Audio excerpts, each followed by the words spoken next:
Your F-150 is leaving the factory with 5 default settings and features that are actively shortening its lifespan and draining your wallet. For years, you've been told that these features are designed for your convenience, your fuel economy, or the environment.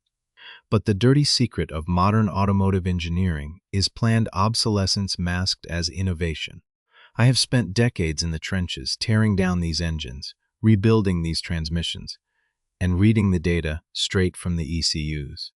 Ford wants you to believe your truck is operating at peak efficiency, but the reality is that the factory programming is optimized to get the vehicle past the warranty period and straight into the service bay for a $5,000 overhaul today. I am exposing 5 factory settings that are damaging your truck without you knowing. Setting number 3 has caused more catastrophic engine failures in high-mileage EcoBoosts than almost any other component, leading to thousands of dollars in premature timing chain replacements. And setting number 1 is so deceptive that owners actually think it is beneficial for their engine when it is doing the exact opposite, quietly grinding your engine bearings to dust. Let's get into it. We start with setting number 5, the factory oil life monitor and extended drain intervals. Ford tells you in your owner's manual, and your dashboard screen will enthusiastically remind you, that your F-150 can go up to 10,000 miles or 12 months between oil changes. They market this as a cost-saving, eco-friendly feature that reduces ownership expenses. But here's what Ford doesn't tell you. That oil life monitor is a mathematical algorithm based on ideal operating parameters, not the actual physical state of the lubricant inside your oil pan. In a turbocharged direct injection engine like the 2.5, 2.7, or 3.5-liter EcoBoost, running fuel past 5,000 miles is mechanical suicide. Because these engines are direct injected, fuel is sprayed at up to 3,000 psi straight into the combustion chamber. A small percentage of that raw fuel inevitably bypasses the piston rings, a phenomenon known as fuel dilution. By the time you hit 6,000 miles on an oil change, I have pulled oil samples showing the viscosity has dropped from a stable 5W30 down to a watery 5W20, or worse, mixed with highly abrasive carbon soot particles, when you let that thinned out. Contaminated oil run all the way to the 10,000-mile mark because the dashboard computer said you had 15% oil life left. You are starving your critical components for protection. The variable cam timing phasers and the tiny oil passages feeding the turbocharger bearings are subjected to severe friction. The oil shears down, the protective zinc additives are completely depleted, and the microscopic soot particles act like liquid sandpaper. You are quietly cooking your engine bearings and stretching your timing chains until they rattle on a cold start. The fix is incredibly simple, and it won't cost you a dime in programming. Ignore the factory oil life monitor entirely. Do not wait for the dashboard to flash a warning. Establish a strict behavioral rule. Change your engine oil and filter every 5,000 miles or 6 months, whichever comes first. If you regularly tow or operate in high-heat environments, drop that interval to 4,000 miles. You will spend an extra $40 a year on an extra oil change, but you will save yourself a $4,000 bill for a premature timing chain and cam phaser replacement down the road. Setting 4 is one that Ford markets as a major environmental and fuel-saving benefit. But under everyday driving conditions, it is creating the exact environment that destroys your starter, your battery, and your engine's crankshaft thrust bearings. I am talking about the factory auto start-stop system. This feature is enabled by default every single time you turn the key or push the ignition button. Ford claims it seamlessly shuts down the engine at red lights to eliminate idling and cut emissions. The hidden mechanical reality is a horror story for your engine's internal components. In a standard vehicle without this system, an engine might experience around 50,000 start cycles over its entire operational lifetime. With auto start-stop enabled, that number skyrockets to over 500,000 start cycles. Ford will tell you they beefed up the starter motor and utilized heavier-duty bearings to handle the load. What they omit is the physics of hydrodynamic lubrication. When your engine is running, the oil pump forces a pressurized film of oil between the crankshaft journals and the engine bearings. The metal components never actually touch. They float on a microscopic cushion of oil. But the moment the engine stops at a traffic light, that oil pressure drops to zero. The heavy crankshaft settles down and makes direct metal-on-metal contact with the bearings. Every single time the light turns green and the engine restarts, those components grind against each other for a fraction of a second before oil pressure is re-established. Multiply that metal-on-metal grinding event by tens of thousands of short trips, and you are accelerating bearing wear at an alarming rate. Furthermore, the constant cycling causes massive temperature fluctuations in the turbochargers. If you just pulled off the highway after a hard drive and hit a red light, the auto start-stop instantly kills the engine. The coolant and oil flow stop immediately, trapping extreme heat inside the turbo housings. This bakes the residual oil into hard carbon coke, which plugs the turbo oil feed lines and starves the turbines during the next startup. The solution doesn't require complex tools. Train your right hand to make it a habit. Every single time you get into your truck, press the engine start button, and then immediately reach over and press the auto start-stop disable button on the dash. If you want a permanent fix without having to remember it every trip, you can install a simple plug-and-play inline harness behind the switch, or use an OBD2 programming tool to disable the feature in the vehicle's computer parameters permanently. By keeping your engine running smoothly at the stoplight, you ensure continuous oil pressure, stable thermal management for your turbos, and you protect your engine's bottom end from premature destruction. Now that you know how to stop your engine oil from turning into liquid sandpaper, and how to save your engine bearings from the constant grinding of the start-stop system, we need to dig deeper into the electronic brain of your F-150. The next two factory features are deeply embedded in how your truck handles power and shifts gears, and they are engineered to make your driving experience feel deceptively smooth while silently ripping your drivetrain apart. This brings us to setting number 3, the feature responsible for more catastrophic internal transmission damage and sudden failures in modern F-150s than almost anything else on the road: the factory skip-shift programming on the 10R8010 speed automatic transmission. If you drive a modern F-150, you have undoubtedly noticed that under normal, light throttle acceleration, your truck doesn't shift from first to second to third gear. Instead, the dashboard indicator shows it jumping from first straight to third, then to fifth, and sometimes even skipping straight to seventh gear. Ford programmed it this way for one reason only: to manipulate CAF, corporate average fuel economy, testing by keeping engine RPMs as low as humanly possible during light acceleration cycles. But here is what Ford doesn't tell you. The 10R80 transmission is a marvel of tight engineering, utilizing a complex arrangement of multiplate clutches and hydraulic valves to execute gear changes. When the computer forces a skip shift, say, from first gear straight to third under the weight of a 5,000-pound truck, the transmission cannot perform a clean, instantaneous gear swap. Instead, it must slip the incoming clutch packs significantly longer to bridge the massive RPM gap between those distant gear ratios. It forces the engine to lug at low RPMs while the transmission clutches absorb the massive load of the vehicle's mass. Inside that transmission casing, this prolonged clutch slippage generates intense, localized flash heat. The transmission fluid temperature spikes at the friction surfaces, cooking the fluid at a microscopic level and turning it into a varnished sludge. Even worse, the constant slipping wears down the friction material on the clutch plates at 3 times the normal rate. As that friction material slows off, it enters the hydraulic valve body, sticking the tiny solenoids and scoring the aluminum bores.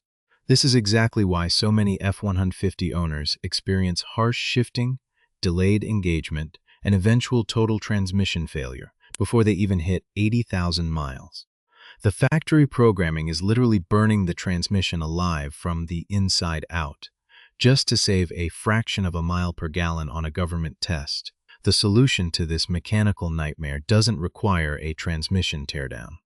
To stop your truck from destroying its own clutch packs, you must bypass the skip-shift algorithm.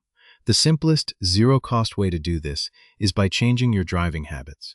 Every time you shift into drive, toggle your vehicle's drive mode button into sport mode or TOW Haul mode. In these modes, the ECU reconfigures the transmission mapping, forcing it to utilize every single gear sequentially, first, second, third, fourth, and so on. This eliminates the prolonged clutch slippage, drops fluid temperatures by up to 20 degrees, and keeps the engine in its optimal power band. If you want a permanent fix so you don't have to push a button every time you start the truck, you can use an aftermarket ECU/TCU tuner to permanently disable the skip shift function in the factory software, ensuring your transmission shifts like a proper gearbox every single day. Setting number 2 is a feature that sounds incredibly advanced on a sales brochure, but on the highway, it is actively destroying your differential gears, shredding your tires, and putting unnecessary strain on your entire driveline. I am talking about the Factory Electronic Locking Differential, ELD, auto-engage, and its lack of speed-governed protection under high-torque conditions. Many F-150s come equipped with a locking rear differential that you engage by pulling out the 4WD selector knob. Ford tells you this is a heavy-duty feature designed to give you maximum traction in mud, snow, or off-road conditions by mechanically locking both rear axles together so they turn at the exact same speed. The hidden mechanical reality is that many modern owners leave this system vulnerable due to a lack of understanding of factory override parameters, or they rely on the truck's automatic traction control systems to manage wheel spin. When an electronic locking differential is engaged, there is zero differential action. If you turn a corner on a hard surface with the differential locked, the inside tire must slide, or the outer axle shaft must twist because they are forced to rotate at identical speeds on dry pavement or grippy surfaces.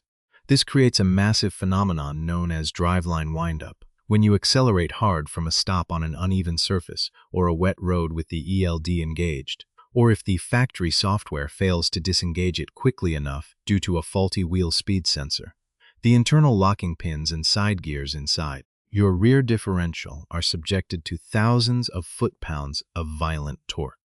I have personally opened up rear differential housings where the locking tabs were completely sheared off, the gear teeth were chipped, and the differential fluid was glittering with metal shavings. The factory system allows for the differential to remain locked up to 20 or 25 miles per hour, depending on the model year, which means if you break traction in a slippery spot and your wheels suddenly spin up to 25 miles per hour before catching dry pavement, the sudden shock load slams through the locked axles like a sledgehammer. It fractures the spider gears and warps the carrier housing. The solution here is strict operational discipline and monitoring. Never, under any circumstances, use the electronic locking differential on dry or partially clear pavement. If you pull the knob to get out of a snowy driveway or a muddy boat ramp, make it an absolute rule to disengage it the very second your truck moves onto a stable surface. Do not trust the factory computer to automatically disengage the lock as you speed up. Furthermore, if your truck is equipped with an automatic 4WD mode, 4A, understand that this system relies on clutch packs in the transfer case that engage aggressively when rear wheel slip is detected. To prevent premature transfer case wear and violent engagement shocks, ensure you are using proper, dedicated traction modes only when the terrain absolutely demands it, rather than letting the factory automation guess and shock load your drivetrain components under heavy throttle. Now that we have dealt with the transmission destroying itself through skip shifting and your axles taking sledgehammer blows from automated drivetrain strain, we have finally arrived at number 1. This is the single most deceptive, engine-killing factory setting on your F-150. It is a feature that millions of truck owners actively praise, believing it helps their truck run better, when in reality it is the silent assassin responsible for flat-spotted camshafts, collapsed lifters, and thousands of dollars in premature valve train failures. I am talking about the factory variable displacement system, specifically cylinder deactivation, known on the 5.0-liter Coyote V8 as Variable Displacement Engine (VDE) technology. Ford introduced this factory programming to shut down specific cylinders under light-load highway cruising conditions. The marketing team plastered this all over the brochures, claiming it seamlessly turns your powerful V8 into a fuel-sipping four-cylinder to save you pennies at the pump.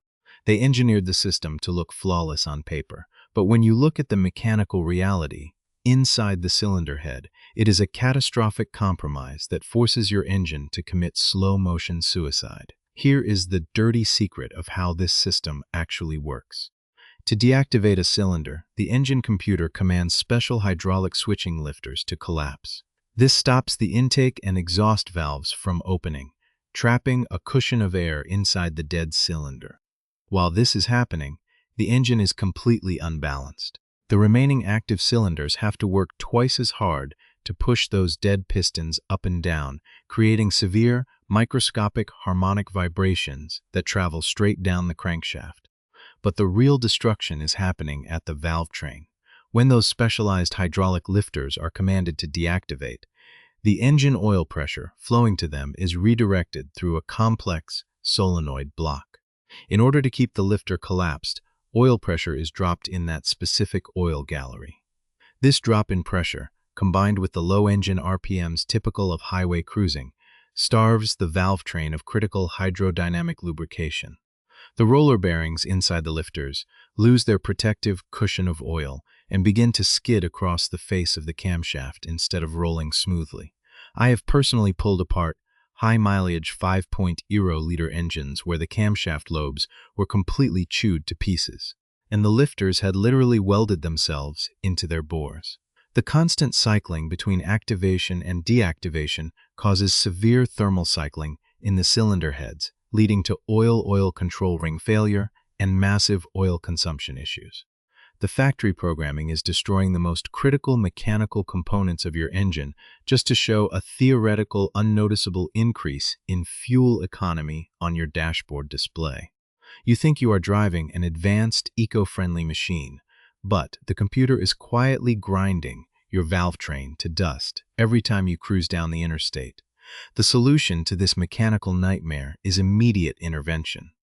And you cannot fix this one with just a change in your driving habits. Because the cylinder deactivation algorithm is deeply hard-coded into the factory ECU parameters, you have to actively override the computer's brain. The most effective permanent solution is to use an aftermarket OBD2 programming tool or a dedicated vehicle tuner to completely flash the engine management software and disable the variable displacement system permanently. By turning this setting off, you force the engine to run on all 8 cylinders 100% of the time. By disabling this feature, you restore perfect mechanical balance to the crankshaft, maintain stable, high oil pressure across the entire valve train gallery, and ensure that your lifter rollers are constantly bathed in clean, pressurized oil. Yes, you might lose a completely negligible half-mile per gallon on the highway, but you will completely eliminate the single biggest failure point on modern V8 engines, saving yourself a $5,000 trip to the dealership for a complete top-end engine rebuild. When you look at the data across all 5 of these factory settings, a very clear, undeniable pattern emerges. From the extended oil life intervals and the constant metal-on-metal grinding of the start-stop system, to the transmission cooking skip-shift programming, the shock-loading drivetrain automation, and finally, the valve train shredding cylinder deactivation, your F-150 has been programmed from the factory to prioritize short-term regulatory compliance over long-term mechanical survival. Ford didn't build these features for you. They built them to satisfy government mandates and to ensure that once your truck rolls past the warranty expiration date, you are left holding the bag for massive repair costs. But you do not have to let the factory programming dictate the lifespan of your truck. By taking control of these settings, by changing your oil every 5,000 miles, disabling the start-stop system on every trip, forcing your transmission to shift sequentially in sport mode, managing your locking differential with discipline, and turning off cylinder deactivation permanently, you are rewriting the script. You are taking the necessary steps to protect an asset that costs tens of thousands of dollars. If this deep dive analysis gave you the raw, unfiltered truth, you need to keep your truck out of the scrapyard. Make sure to subscribe to the channel, hit that notification bell, and drop a comment below telling me which of these factory settings you are going to disable first.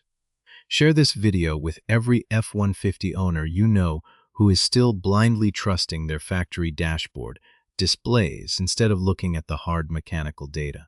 Stop letting the manufacturer's software engineers destroy your truck from the inside out. Take control of your machine, run it the way it was mechanically designed to run, and drive your truck with the confidence of an owner who finally knows the truth.